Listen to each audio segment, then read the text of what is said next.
Ben, Koloba que JB qui est mon grand frère que je salue en passant. Que Koloba que ya bande kopi melanga biloko na ye, kopi melanga ba jeep na ye.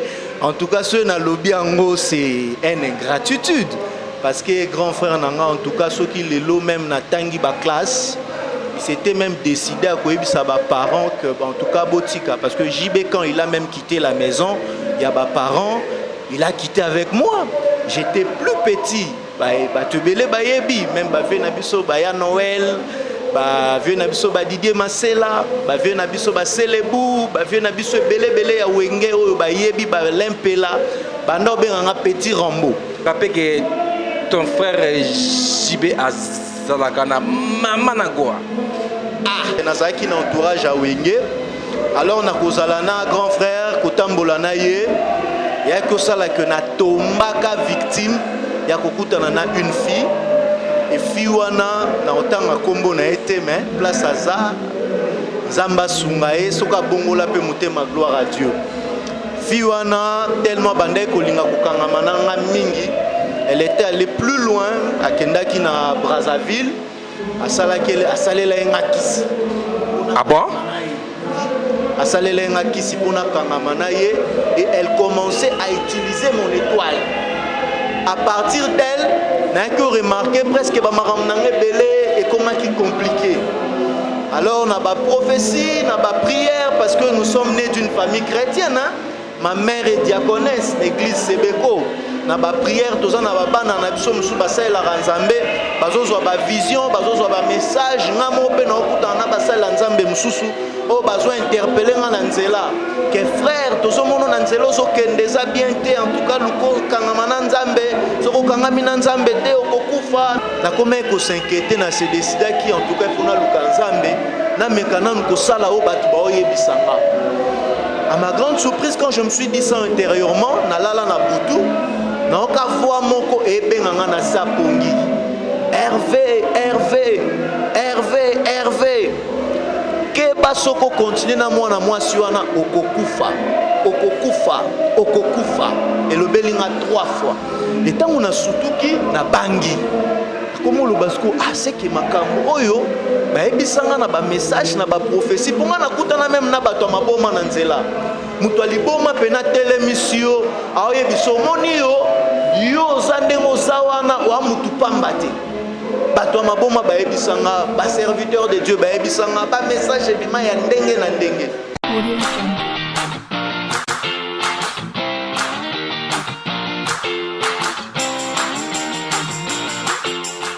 Salut chers internautes partout dans le monde où vous nous suivez. Nous sommes dans la République démocratique du Congo, na ville ya Kinshasa. Lelo toye na commune ya Kasavubu. Toye penza koluka ko patrouiller bino, un homme de Dieu. Il est tellement beau, il est tellement mignon, il est un jeune évangéliste. Donc na ndenge toujours na cadre ya pour ça la promotion, il y a la réserve de Dieu. Donc lelo Dazali Koyambela Bino, un jeune serviteur de Dieu, mais il est aussi le frère, il y a artiste qui a né dans la ville, province qui est la République, dans l'Afrique. Donc il y a ma solo, il y a ministère, ma solo, il y a divers, et puis ma solo, il y a pays, il y a ma solo, c'est pour cela que je toujours profiter, saluer Jolie Ngoulé, la brésilienne aux États-Unis, la blonde Makulu Yabadjogo, et puis Sami Mosengo spécial SMS Danyangwe, Claude Kaya l'éditimationnel, Tatiana Kamba, la métisse noire ya ingénieur edi na Igor Kakese na France na audio Kafuba wanezali ba bureau na ngai iba frère na nga. J'ai l'honneur de recevoir pour vous l'homme de Dieu Hervé Piana. Bonsoir. Bonsoir mon frère Gelor Moulopwe. Boni namoni santé ça bien papa. Vraiment avec Jésus tout va bien. Donc Hervé awawa na ye penza koluka yo pour na tobeta no penza ba masole belé. Et belé vraiment vie bon expliquez nous. Hervé eloko nini sala ke obongola na nous tema. Parce que moi d'ailleurs bio na mokili mutu donc ke ba boum mutu makambe belé mais na surtout kaka boye Hervé comme évangéliste et tout na bi oh Hervé comme évangéliste bon un jour de lukaye na kende na nukoye ba eloko nini sala et eloko nini poussa yo oyamba Yesu. Vraiment en tout cas kola pambola yo ndeko nanga Gelor Moulopwe eza vraiment mutu ya moko na sepeli na mo makasi. Omoni na vie ndenge tozalaka ndenge Bible ezoloba que il y a un temps pour chaque chose. Wana eza na livre Ecclésiaste chapitre 3 le verset 1er sur kititi na se. Bible ezoloba biso que il y a un temps pour chaque chose. Donc makambo nyonso mutu oki kosala na se moi awa ezala na ngonga na ngo. Donc quand on grandit, peut-être on a le temps de s'amuser, le temps de jouer, le temps de faire tout ce qu'on peut faire. Mais et comme on rappelle à certains moments, au ketan utozokola, maé les okola, maturité pezokola, et nzambe pe na bonzambe na ye, azo sala keto meka pour comprendre certaines choses. O esali ke lelo tokoma lelo bana na nzambe, pe to e banzambe pe to salela ye. Donc ezaka ka temps ngonga ya nzambe. Nenge Bible lobi qu'il est le maître des temps et des circonstances et temps naïe par rapport à parcours na ekokaki. Voilà la raison pour laquelle Olelo na bengami serviteur de Dieu. Msusu pete keo ezapona ndenge kaka na batu ya songi kwa ote jibe bandaki ko pimela ye ba voiture na ye jibe abandaki koboyela ye bilo ebele nde amonika ke bon elo pe donc na sa soupe na mokili oyo ya nango pete ba tipe ya pete le côté bon takende nanga kaka kobwaka nzoto ta église ou bien vraiment ezaki penza appel ou bien vraiment yaki sous na circonstance moko elaki sous pelaka omonaka fimo boya susu ya sirène mais ou bien kaka zaki ka bo la muki lui bon atana ngai bon ben koloba que JB qui est mon grand frère que je salue en passant que koloba que ya bande kopimelanga biloko na ye kopimelanga ba jeep na ye en tout cas ce na lobi ango c'est une ingratitude. Parce que grand frère nanga en tout cas ceux qui les lots même na tangi ba classe il s'était même décidé à quoi ça va parents que en tout cas botika parce que JB quand il a même quitté la maison il y a ba parents il a quitté avec moi j'étais plus petit ba te belé ba yebi même ba ve na biso ba ya Noël ba ve na biso ba Didier Masela ba ve na biso ba Celebu ba ve na biso belé ya wenge oyo ba yebi ba lempela ba no benga petit Rambo. Parce que j'étais un petit trop turbulent et en tout cas JB me privait de rien. J'ai bien grandi, qui vraiment trop bien. Donc on dit melananga nzambe ezate peut-être pour na passi ou bien pour na kozanga mituka pour na kolina yango. J'ai grandi avec des voitures, j'ai grandi dans une bonne vie na la nzalate, gloire à Dieu, na kola bien. Donc ceux qui les lo ezaka ke na ndimeli nzambe, c'est parce que ndenge na oti kolobeza ke ton nanga ekoki. Et puis à part ça, ils appellent sous témoignage munene ya makambu ya mokili musuna kutana nangu. Ah voilà, ndesiko eloko ndesiko yoto zana on a besoin donc koyeba eloko nini sala ou bien et ramenant plus na ministère. Bon eloko ramenant plus na ministère omoni quand tu es dans l'entourage des musiciens, et surtout le col a un grand leader comme Papa Chéri, et que tu touches la mallette, tu es à côté de lui, ils ont un serre na biso ba poussa na moi mingi parce que au lieu déjà yope na lieni donc ozo ba serwana kozwa ba sœur wana oyoyo yanango vino ya kala eza nango kaka ke okoki mpe kozala to mpe 4 francs eza nango bale mais oui lokolo elenge nyonso nazwa temps ndenge Salomon aloba ngo na Bible un jour que nasala tout mais na comprenant que tout est vanité, vanité de vanité. Elenge lia mela sepela sala fête mais eba mukolo mususu nzamba obengo ne sambiseli. Donc en tout cas mon âme ezokumisa nzambe parce que a interpellanga. Tu vois, j'ai fait toutes sortes de vies. Concert à Wenge to Kota boîte zongela nanu biso histoire olingaki obeta wana nanu histoire na lingaki na beta par rapport à ndenge na otini ko biso ke nazaki na entourage à Wenge.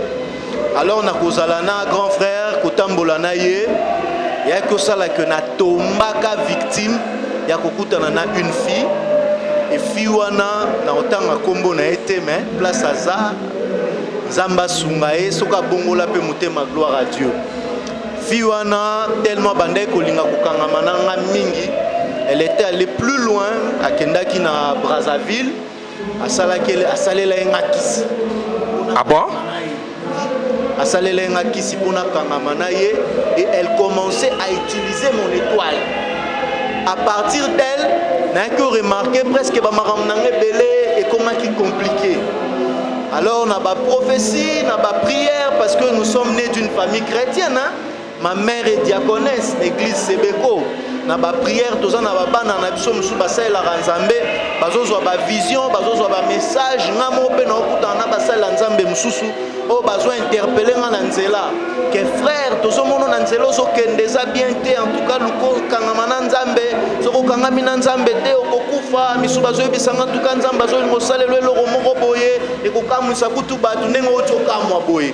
Et moi je m'entendais peut-être que nzambe opesanga mbongo belé po batu bakamwa, comme j'étais trop charnel, je n'étais pas spirituel, je ne comprenais pas les langages de Dieu. Alors Dieu m'appelait déjà à son service. Et pour mettre fin, parce qu'il y a un prophète, le prophète Esaïe, que je salue aussi en passant, Esaïe Dienda, a prophétisé qui ponanga et bisakinga que en tout cas nazomona ezana sœur moko azo poussa na pembe na yo na intention à bien te azo ya kwa baby sa vie na yo. Azo ya kwa baby sa vie na yo et c'était la sœur au nom lobelo lelo. La sœur là est allée à Brazzaville. A sali wa kokai ko sala to ka ngona ba sango to mona ngona ba film nigérien mais moi j'ai vécu ça. Dieu a permis que je puisse vivre ça pour le lona comme témoignage. Parce que jamais Nzambe a longola mutu, azwa mutu, sans que mutu anaza na témoignage à opé sabat. Le longa na terre abatu o nga na viva. Et donc à travers cette fille-là a kenda ko hypothéquer esprit nanga et pas ya féticheur o ya kenda ki ba coaching esprit nanga na mulangi, a komi ko utiliser étoile nanga, a komi ko utiliser vie nanga. Donc c'était un peu ça. Et à travers ma message, ma prophétie, tout ça même ngamo ba songe nanga et comment qui compliqué, na comment comment un peu macambe, comment qui sombre. Et ces jours-là, na comment ko s'inquiéter na se décider qui en tout cas pour na lukanzambe, na mekana ko sala o batu ba oyebisanga. À ma grande surprise quand je me suis dit ça intérieurement, na lala na butu, na ka voix moko ebenganga na sapongi. Hervé, Hervé, Hervé, Hervé. Que basoko continue na mwana mwasi wana okokufa, okokufa, okokufa. Et le belinga 3 fois. Et tant on a sutuki na bangi. Comment le basco ah c'est que makambo oyo ba ebisanga na ba message na ba prophétie pour nga na kutana même na bato maboma na nzela. Mutu aliboma pena télémission aoye biso moni yo zandengo zawana wa mutu pambate. Bato maboma ba ebisanga ba serviteur de Dieu ba ebisanga ba message ebima ya ndenge na ndenge. Et donc on a zongi kati nanga Là, en passant, je salue le pasteur Justin aussi, pasteur Justin Massassou, na Pessie Pembote, parce que c'était chez lui à la maison. Pour à partir, il y a Kozalana, Fiwana, et ça là, il s'est retiré un peu dans la famille, il y a moi et ce pasteur-là aussi commençait à m'exhorter par rapport à la vie que j'étais en train de mener. Donc il a aussi contribué un plus. Ce n'a comment il côté église, n'a comment il apprendre un peu qu'au Sambela, c'était à travers lui. Donc à travers lui, l'église naïe comme n'a bandé ko linga instrument mingi yo ebi yo koza moko ya lek il y a un grand musicien, grand frère nanga ya Jackie Moulopwe na Pessie Pembote.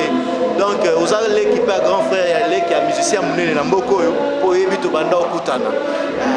Alors je m'intéressais plus aux instruments et nazaki moko ya ba frère oyo les seuls frères wa bande ko église na basuki ya kokanga na biloko matoi parce que je mettais les boucles d'oreilles ndo chati ba partout ba boucles d'oreilles na banda olata et frère wana pasteur wana bande ko ebisanga toujours que soko yebi nini ozali osama musala wana te mais Saint-Esprit sunga yo et je mettais toujours donner à Dieu tant on a senti qui présence wana.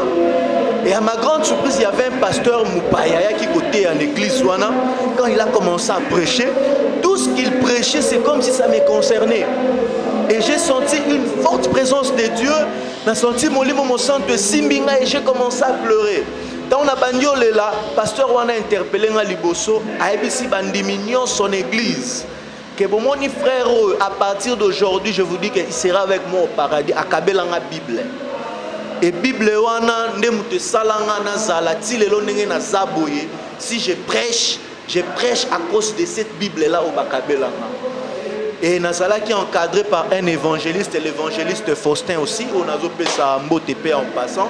L'évangéliste Faustin a comment qui comeka un peu ko lendi sanga, couper sanga ba verset, ko enseigner nga et c'est par là qu'on a comment qui un peu ko luka ko banda ko eba ko sambela, ko luka ko eba qu'est-ce que la volonté de Dieu et à partir de cela, Nzambe abundela nga bitumba ya makasi oyo zo mona ke lelo na kangami na Nzambe pe na komi ko salela. Amen. En tout cas, tout bête l'anzam et ma beaucoup ici quand azali na lola kuna. En tout cas, témoignage et sali bien na Nelly Moulamba et puis na Lidi Ngonda Maïsemeki. Est-ce que Hervé soit vraiment franc devant Dieu?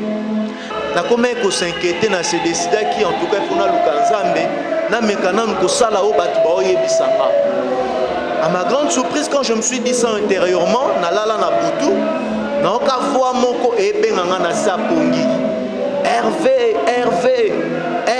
Hervé ke basoko continuer na mwana mwasi wana okokufa et le belinga 3 fois. Et tant on a sutuki na bangi.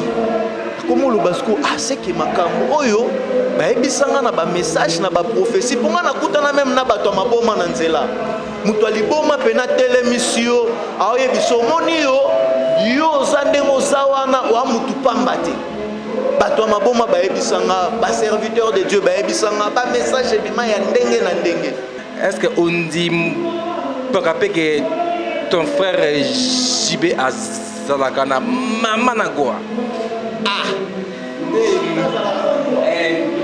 Dengue et Loba Makana c'est na battu surtout on sait que papa Chéra Zakana moto ya danger. Est-ce que yo son frère est-ce qu'on dit mango mais yo tio loba ngo ke ndenge loba maka makambo eko loba manango mais apende ngwana te batu ba ko loba nango ce sont les ondi batu ba loba ben na comme lele mbondo taza mutu parce que il a aussi sa vie privée au ngana ko ebate.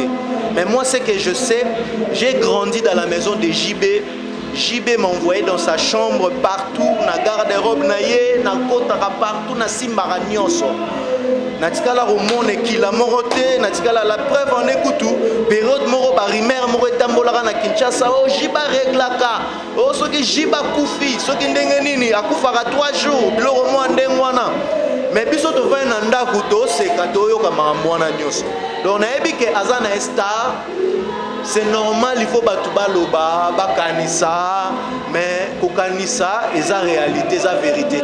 Tu vois, la réalité que les gens parlent, mais ce n'est pas une vérité. Donc c'est par rapport à ça, c'est par rapport à sa personnalité, par rapport à Moussala Zosala, ils ont un monde normal, ils ont un monde normal. Donc il y a une place où il y a des gens qui ont jibé. Ils ont jibé Moussawana. Les gens qui sont et ça la dégâts.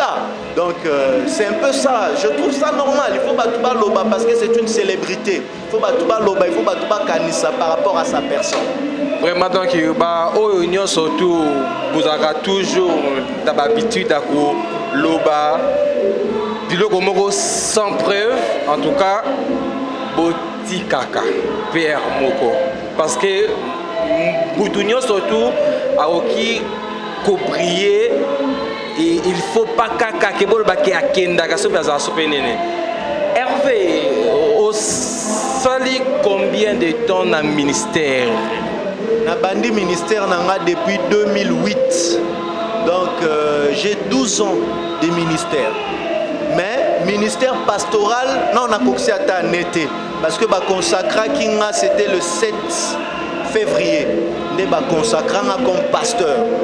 Mais depuis na bandi Moussala Nzambe, na intercession, na évangélisation, pe loko, malgré que ba consacré ngana mais j'ai évangélisé déjà. Bao babanda olandanga na média, bayebi, même na compte na Facebook, Sobeti Hervé Trésor Kachale, na te agapé déjà na compte nanga. Et même l'église peut des fois peut batike la nga cher, yango moni et pesaki pasteur nanga responsable de l'église ACK Victoire qui est le pasteur Abakouk Biaï que je salue aussi en passant mon père. Yeko ya sambelanga avec le évêque Pascal Mukuna, ba sambelanga ba consacranga depuis ce jour-là na comme pasteur, c'est depuis le 7 février 2021. Mais pour ce qui concerne les ministères, l'œuvre de 8. Donc j'ai 12 ans dans les ministères. C'est quoi là, tu bengayo évangéliste et tu bengo pasteur Hervé. Soko benga pasteur Hervé, ezaka pona loku mwanzambe. So benga évangéliste Hervé, ezaka loku mwanzambe.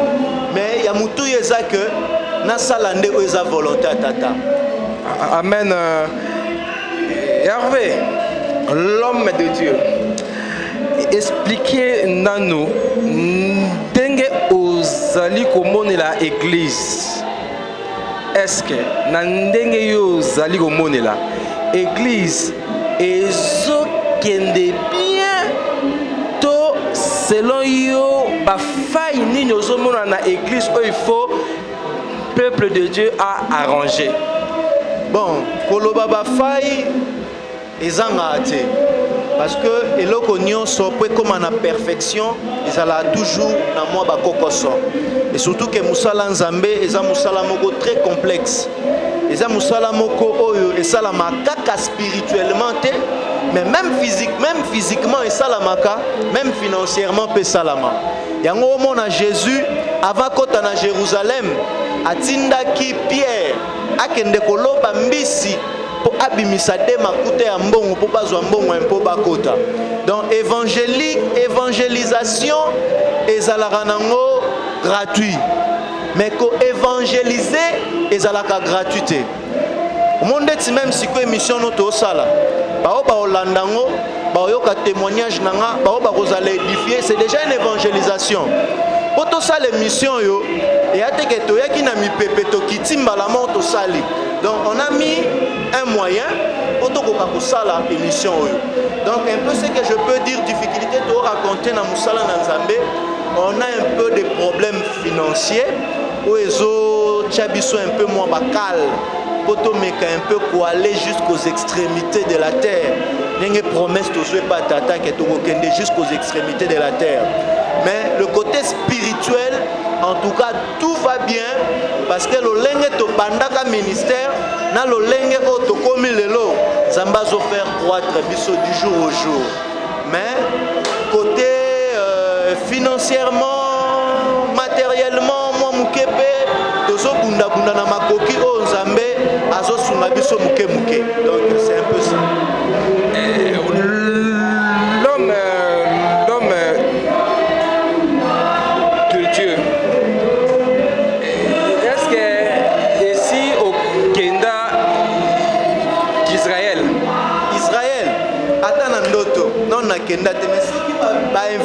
Israël na okende. Est-ce que donc on rêvera pas que tant que serviteur de Dieu au Kendepe Israël? Non, na rêvaka te, mais nayebi que soki tant na kende, soki tant ekoki ke na kende Israël na okende. Parce que la Bible dit que nous irons jusqu'aux extrémités de la terre. C'est la promesse de Dieu. Dieu nous a promis, par rapport à Moussala Tosala, que nous irons jusqu'aux extrémités de la terre. Et ce qui est l'occasion et l'opportunité, c'est Israël. Pourquoi on a Kendete? Donc, expliquez-nous quelle différence entre judaïsme et christianisme. Ben, différence entre judaïsme, question de Makassia. Différence entre judaïsme et christianisme est à Ponanine. Parce que dans le judaïsme, tout le monde a invoqué plus mingi ba ange. Selon dingue to yebi. Mais dans le christianisme, nous invoquons plus Jésus-Christ. Mais apparemment, la Bible la Bible c'est la même Bible. Nous avons un jour, les disciples ont Jésus rapport que maître, Jésus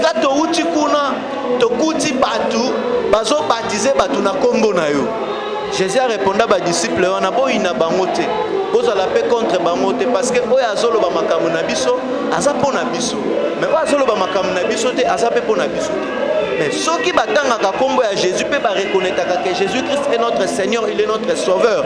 Selon 1 Jean chapitre 20, le verset 50, parce que la Bible dit qu'il nous a donné l'intelligence de connaître et de comprendre les véritables. Et nous sommes dans les véritables, c'est le Seigneur Jésus-Christ. Ceux qui bango bazo confesser na monoko na bango, pe bazo croire, gloire à Dieu. Mais ceux qui bazo renier, wanandeza mabe. La différence que je sais, c'est un peu ça. Par rapport à Bango Bassambelara, ils sont plus basés, ils croient en Jésus, mais ils sont plus basés dans la prière à l'ange. Il y a un moment où il y a moins de complications. Mais ce qu'on a dit, Mukanda Psalm 91, la Bible dit que l'ange Zamba Tchaka Bango na service na biso. Na service na biso. On peut ordonner aux anges, mais on ne peut pas commencer à prier les anges. Parce qu'on prie que Dieu, qui est le Seigneur Jésus-Christ. C'est un peu ça peut-être la différence. Est-ce que tu m'as sacerdoce, bah will, bah cérémonie, bah dengue les lots comment koyoka sacerdoce. Moi je suis ce qui fait nanina sacerdoce, maître dans sacerdoce. Est-ce que on dit mara sacerdoce? Et puis selon yo, la vraie sacerdoce c'est quoi en fait? La vraie sacerdoce c'est Jésus-Christ. Parce que la Bible dit à mon nom vous chasserez les démons et vous imposerez les mains sur les malades et les malades seront guéris. À mon nom. Même pour ce qui concerne les baptêmes d'eau, la Bible dit baptisé au nom de Jésus-Christ. Donc tout est basé au nom de Jésus-Christ. Vous comprenez? Donc pour les sacerdoces, ils ont ma bête. Mais ils ont comme ma bête, ils ont comme ma liturgie. Parce que moi, je dis que la liturgie. Makamuna Nzambe eza selon inspiration o ezoela yo. Okosalela no will. Soki oza inspiro salela ngo lelo. Osaleli yango mais ça ne veut pas dire que tikali ndengwana. Non. Parce que Jésus-Christ même dans la Bible est au tali et ana batumusu abikisa aebisi ka ta foi ta sauvé abiki. Mutumusu ache potopoto na misu kenda sukola na Siloé asukoli pe amoni. Mutumusu tes péchés sont pardonnés. Il n'a pas utilisé la même formule par rapport au cas et par rapport à l'inspiration ya ka wa mikuti nango. Mais ça ne veut pas dire que l'église que pour muto bika to komi basé ka na huile, to komi basé ka na mai. L'huile là to utiliser dans l'Ancien Testament parce que l'huile c'était l'ombre des choses à venir et bandé qu'on représentait Saint-Esprit. Hier on a utilisé l'huile mais aujourd'hui on a le Saint-Esprit en nous. Maintenant ce Saint-Esprit là nous donne capacité ya koyeba soki nazwi inspiration ya koutiliser huile ya koutiliser mai mais que est comme habitude na ngai ke nga pona bikisa mutu foka huile pona bikisa mutu foka mai wana nde eza vraiment ma bible. L'homme de Dieu, quelle est la différence aux autres entre Saint-Esprit et Esprit Saint? Saint-Esprit et Esprit Saint, c'est le même. Parce que, ah bon? Oui, c'est le même. Parce que Saint-Esprit... Il faut faire attention aux mots. Saint-Esprit et Esprit Saint. Oui, je vais m'expliquer. L'Esprit Saint, c'est un esprit qui n'a pas de péché. Et cet esprit-là qui n'a pas de péché, c'est le Saint-Esprit. Et c'est le Komoko. Non, mon Jésus a dit à disciple tant bazo acculé que yo tango nyo sauté à kabiso e sabiso ka makambo tata mais so que ça mutuya la ki sabiso tata wane bongi na biso Jésus a dit bango que celui qui m'a vu a vu le Père parce que il était un, il était le Père dans le Fils. C'est comme le Saint-Esprit est dans l'Esprit Saint. On ne peut jamais parler du Saint-Esprit sans pour autant avoir un Esprit Saint. Il faut avoir d'abord un Esprit Saint pour parler du Saint-Esprit. Vraiment, donc, awa daza sur na bato oyo bazali kolanda biso binope bo sala ba analyse donc entre Saint-Esprit et Esprit Saint et bongo beaucoup zongela l'homme de Dieu si a raison ce qui peut binope pour ça a raison. Et puis encore là ce que comique qui est vers déjà fin il y a émission awawa toko lobela pays na jeunesse. Est-ce que devant Dieu aux apenza ko sepela na façon le président de la République azali ko tambusa penza makambo na mboka ou bien aux ana moi pe kambakolo ba tant que habitant ou bien peuple ba fay ni nyozomona na tambusé le pays et puis encore ndengozomona la ba jeune conseil nini oyo okoki kopesa na ba jeune lelo oyo ba memi vi na banka na débauche na ba deal en tout cas bato bakoma kosala deal na ba groupe ya ba WhatsApp bato bakoma na ba deal ka moko bo sololi boye moi je fais les deals à boye donc conseil nini tant que l'homme de Dieu oyo okoki. En ce qui concerne notre pays d'abord, en tout cas comme on a failli, c'est trop dire. Parce que au moni, bateau bazala libanda terrain, c'est vrai que bamon a failli, mais baebi réalité au mouton kutana na ngote. Au monde am toi raté bi zoba, il faut beta boye. Mais ceux qui ont bâti au place ou no beta, on est peut-être au kokate. Tu vois. Donc koloba comme on a failli et cause à l'ango mais ça a une importance à se baser dans le côté. Pourquoi? Parce que mon salaire d'abord, mon consnabi soit mboka zo sala, et ça mon salaire moya pétété. Tu vois notre pays, et ça mboka moko oyo, et ça l'a détruit depuis des années. Dans une autre 32 ans, dans une sous 15 ans. Ça fait combien? C'est 15 ans? 17 ans. 18 ans. 18 ans. Donc ça nous fait comme 50 ans de destruction. Et notre chef de l'État fait combien d'années? Na Moussala wa Bandi. Même pas 5 ans. Comment tu peux le dire que ça Moussala bien été? Même yo ne konama mulopwe. Et là, ici pendant 50 ans, dans 2 jours, c'est difficile. Et là, on a soutenir le chef de l'État, de payer ses chances, de et pour nous aussi, le peuple, nous avons la conscience. Parce que nous savons que nous avons la longité. Il faut que 5 pour donc c'est par là que nous avons un soutien et c'est la même biso basali ensemble to soutenir mokonzi na biso ya mboka parce que bino ezolobake tosambela mpo na nation na biso parce que esengo na biso ezodépendre na yango soki kimia eza na mboka tosala baculte neti siko culte eza deja ya kobanda kala te mpona mata na chere mpona teya parce que toa na kimia na mboka mais soki masasi ezobeta toyo kimia ekozala te. Donc nous les enfants de Dieu, nous les serviteurs de Dieu, nous devons prier pour notre pays pour que c'est pérenne et tout semble la paix pour la président na biso kezamba pese maye la pese eboania ya koyeba comment ko s'en sortir pe ko kamba ko kumba ekolo na biso na kimia. Et pour le jeune, en tout cas nazo benga ba jeune na conscience. Je crois na terre qui en lobby pour toi na service moko mutu na kati église na biso ACK Victoire nous en a 21 jours ya musala pour to na kati église pour to partager thème ya kita vendu kita acheté to partager qui survie ya ndeko na biso Esaü oyo avanda ki jeunesse na ye parce que ami e ba kite ninyo azala ki lobby. Maintenant, il fallait papa na pambola et comment qui impossible parce que yé moko essaie à décader à droite de naissance sans le savoir. Donc il y a des jeunes les lots au bazar qui se méconduire parce que bandenga otambola te ba oteka venir na bango po babanda kwa kize mokonza mboka babanda kwa kize mboka na biso. Alors j'exhorte à nos jeunes base wa conscience ba kwa kotanga classe batanga classe ba kwa koyekola ba yekola ba opé misala basala misala parce que même na ba poto auto enviaka poto l'Europe c'est le travail hein makasi oyo za nango ya musala ne salaire yo kozwa si tu ne travailles pas tu ne vas pas recevoir l'argent toi on attend ya mante oyo utara likolo ekoyaka.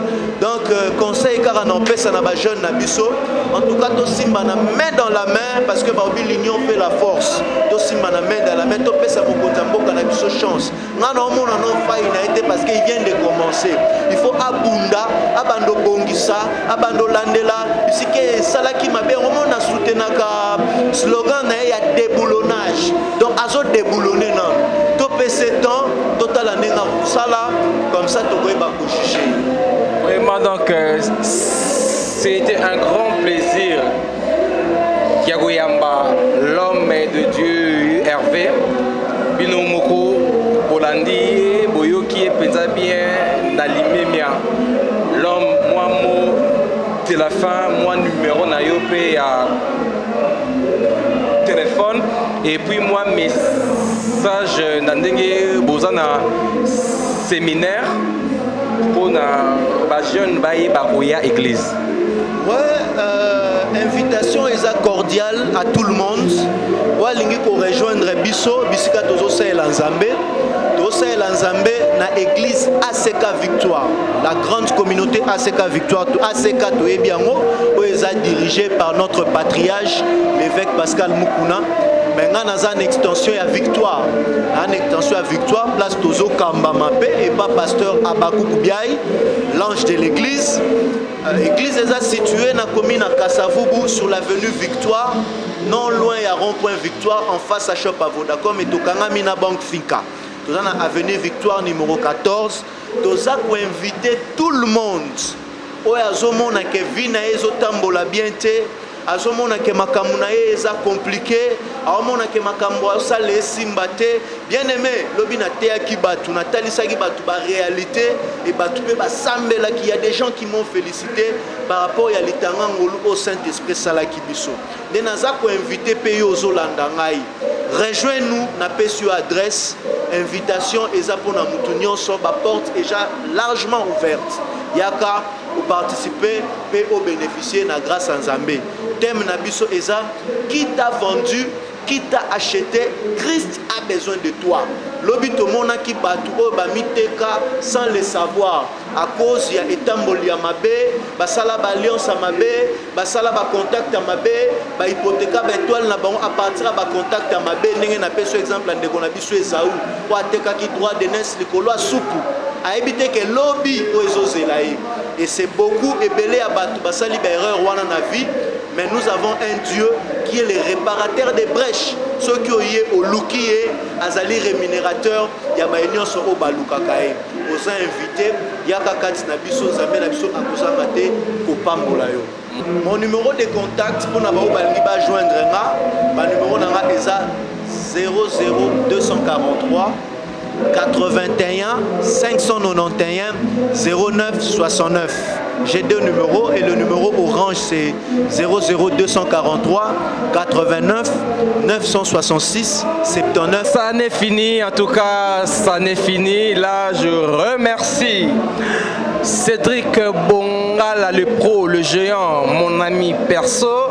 Non, Yav, le nouveau marié, Wanazali, Oyangaï, Babiro, na Edimo Bachimba Junior, na Bénédicte Bintou, na Diane HM Puissance, Yoyebina Bastetouana, na Natacha Moukoulmania, Wanazali, Babiro, Nanga Privé, na Grâce Selemani, et puis na Mireille Kaseka, ainsi que na Moutassimbela Kibiso, hein? L'homme invisible, le Cashman Miguel, le géant, en tout cas, Binomoko Bolandi, l'homme de Dieu à Lobby, à B17, en tout cas, Bajen beau travailler, on a Fia Barbara, on a Kita Nasara Boete, Okosimba touche, travailler, Tekalipa, Tekamwamba, Ozwama Eloko, Yako Senga, Mabe, allez, bye bye.